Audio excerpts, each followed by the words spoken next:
لیکن اسی طرح اگر وجود میں شہوت بڑھ گئی تو آنکھیں شہوانی چیزوں کو دیکھنا پسند کرے گی۔ اب اس کے روٹس اہل بیت نے بتائے کہ شہوت کو بجھانے کا بہترین طریقہ یہ ہے کہ اپنے اولادوں کی جلد از جلد شادی کر لو۔ جو اللہ نے حلال لذت دی، حلال گوشت، حلال لذت، حلال کھانا، حلال پانی، حلال شربت، تمام تر چیزیں جو اللہ نے حلال بنائی ہیں وہ تمہاری اندر کی شہوانی نفس کی بھوک کو بجھانے کے لیے بنائی ہیں۔ لیکن اگر تو اس کو بجھاتا نہیں ہے تو یہ غلط راستے سے اپنی بھوک کو بجھانا شروع کر دے گا، پھر میڈیا کی طرف جائے گا، پھر سوشل میڈیا کی طرف جائے گا، وہاں پہ بے تحاشا اتنا مٹیریل پڑا ہوا ہے کہ پوری زندگی بھی اگر یہ دیکھے اس کے لیے کمی نہیں ہے۔ تو فرمایا اگر ڈائریکشن اس کی صحیح ہو جائے گی تو اس کی زندگی بھی کیا ہو جائے گی؟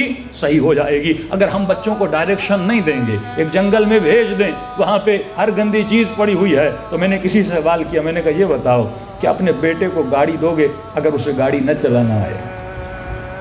کوئی باپ بیٹے کو اس گاڑی کی چابی بھی نہیں دے گا۔ کیوں؟ کیونکہ گاڑی سے بھی محبت ہے، بیٹے سے بھی محبت ہے۔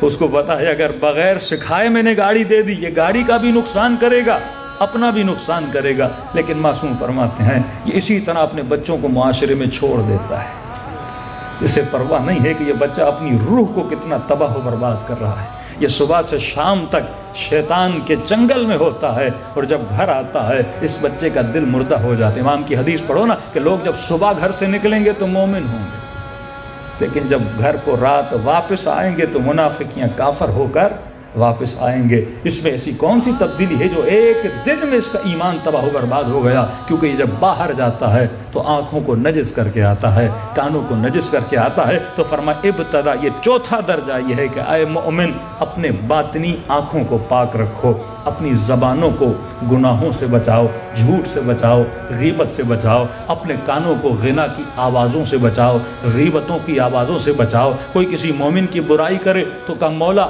میں اسے اتنا مناتا ہوں لیکن سنتا نہیں، اس کی عادت ہے برائی کرنا۔ تو امام فرماتے جب بھی برائی کرے ہم پر اور ہماری آل پہ صلوات بھیج دیا کرو، صلوات